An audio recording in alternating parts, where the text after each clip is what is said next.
What secrets do the Angels Vermillion hide from their own chapter, the Blood Angels? Where are the missing citizens of the Imperium? Can the Vermillion stop themselves being declared renegade? Friends, let's find out, and welcome to another 40k video. Today we draw on Eminence Sanguis by Guy Haley. A ship approaches the planet Coronal. It was called Eminence Sanguis. It was the personal transport of the High Chaplain of the Blood Angels. A small party of 5 battle brothers were on board from the Blood Angels chapter, and they see in orbit ships taken from Dvarnian refugees, but with no signs of life on board. The planet below belongs to the Angels Vermillion, and the visiting angels ask to dock.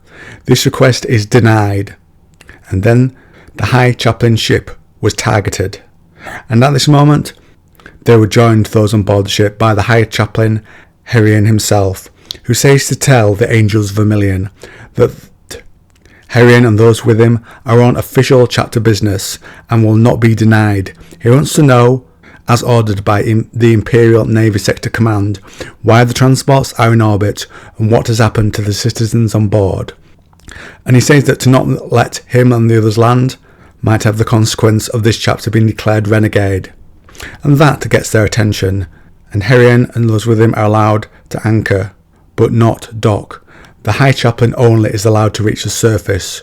He lands near the fortress monastery, which for a moment was swallowed by a wave 900 feet high, and so the High Chaplain came to see the Angels Vermillion, and he is greeted by Kuldoth Moar, the first blade of the chapter master Chald. But he's not allowed to see the chapter master. Not even invoking the name of Lord Commander Dante helps. Herion says, "Then by the authority of the chaplaincy of the Blood Angels, over whom I am the master and the redeemer of those lost to our bloodline, in this my authority encompasses even you." This is met with, "We redeem our own." Herion invokes the Emperor's name, and this works, and so he's brought before the chapter master of the Angels Vermillion.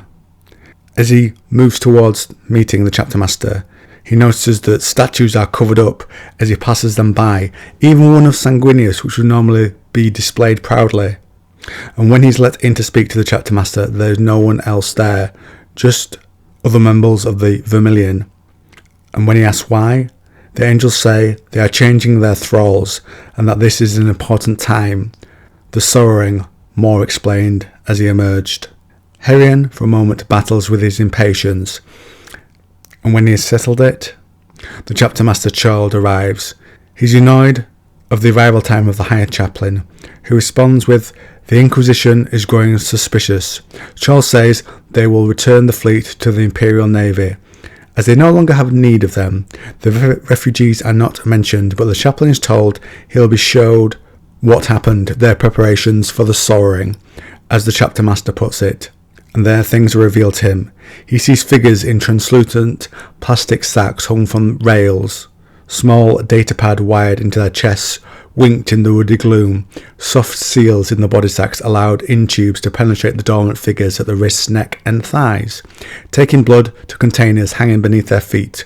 White-armoured, sanguinary priests walked the aisles between, checking on their harvest. Every 10 seconds, the lines lurched forward to the grinding of some hidden engine and the squeal of wheels, setting the bags swinging. Chald led Herion towards the centre, bodies alongside them either side. Some of these are the crew and cargo of the 3 ships we hold at our orbital, the chapter master explained. The rest are our thralls. Their labours are done. Every 50 years we change our stock for new, and the old are given a great honour. The processing is almost done. We are 2/3 of the way through. New servants have been drawn from the remainder of the mortals from the ships, and the rest will join us and our freed servants, blood to blood. "You draining them of vita?" said Herion quietly. The stink of blood was causing his mouth to water. His gums ached as his teeth moved in his upper jaw. "Yes," Chald said boldly. "You must feel it too. The smell of the vita excites you. You know its terrible lure. If you wish, you may drink of it as much as you want." He laughed, a horrible, despairing laugh. We all must feed. It is our nature. In 5 days we shall be finished. These bodies will be cleansed, their bones cleaned, and they will be interred with all honour in the chapel of the Isle of Martyrs. We shall bathe in their blood. Into it we shall pour the essence of Sanguinius, by opening the veins of one of our priests, and draining him unto death. Then the blood will be treated again, and prepared into the liquid food of battle. Thereafter it is introduced into our armour's dispensers, to nourish us in war. A half-century's supply is here. You have gone too far, said Herion. You profane the sacred life fluid of the Primarch himself. We do what we have to, said Chald. How far is too far in defence of the Imperium? High Chaplain, exterminatus, the culling of whole populations to slay a few traitors? How is this any different in enormity? They came to you for help. They thought you were going to save them. We did. Dovar is still in Imperial hands. Most of the citizens remain, though the sacrifice of those that fled, many more on other worlds, will be saved. These men and women are honoured. They feel no pain. We treat them with respect.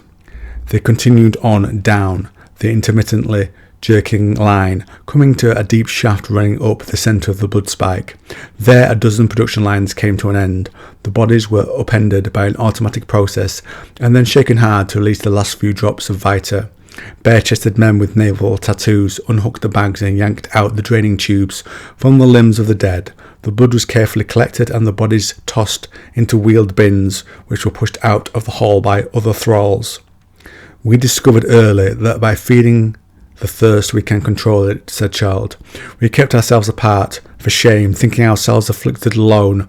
Ironic it seems now, only a handful of us have fallen to its ravages last year, and it forestalls the onset of the Black Rage for decades. We all fall in the end, but in not so great numbers as the rest of the blood. This is an abomination, said Herion in disbelief. It's necessary, Chald said softly. Nothing like this can ever be justified. It stops now, said the High Chaplain. They then fight, and the sanguinary guards get involved, and the blood stirs the beast in him. Herion kills a guard, and then when a Syrian blast knocks him to his knees, he seeks its source, but he is soon surrounded, and the chapter master ordered he not be harmed. You will return and tell Commander Dante that we remain loyal subjects of the Emperor, but we will not allow our chapter to die because of the ravages of the Red Thirst. Who are these people here? They are drops in an ocean of shifting blood. They will not be missed. Their sacrifice is nothing when set against 10,000 years of loyal service to the Imperium. Countless others like them will be dead were it not for our tithe. Once every 50 years do we hold the sorrowing. That is all. Do not think this brings us pleasure. We name this ceremony as we do for the burden it places on our souls, knowing that so many innocents must be bled to hold our rage at bay, said Chald, coming close to Herion's face, hunched almost bestial. We are monsters, when we should be angels, and it torments me every day. But we live in an era beset by worse monsters, and if embracing the darkness will keep the light shining for a little longer, then it must be so. Do you not see? Herion replies, This is slaughter. Better that you die and your chapter be disbanded than this abomination be permitted to continue. Lord Dante will not stand for this. Chald stood back, some of the bearing of a lord of men coming back into his demeanour. Dante has no choice. Do you think us fools? We have taken precautions. The chapter master then says, if the angels move against his chapter, then the gene flaw, the one that all blood angels share that the Vermillion have always kept hidden from the Inquisition, will be made known to them, and this will bring down every chapter of the blood with them. And then he says, the deaths of these few citizens helps them keep the light of mankind burning.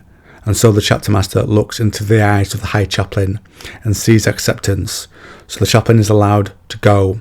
And Chald says they will fight with the angels when needed, but that no one should ever come back again asking for them to be part of a wider brotherhood.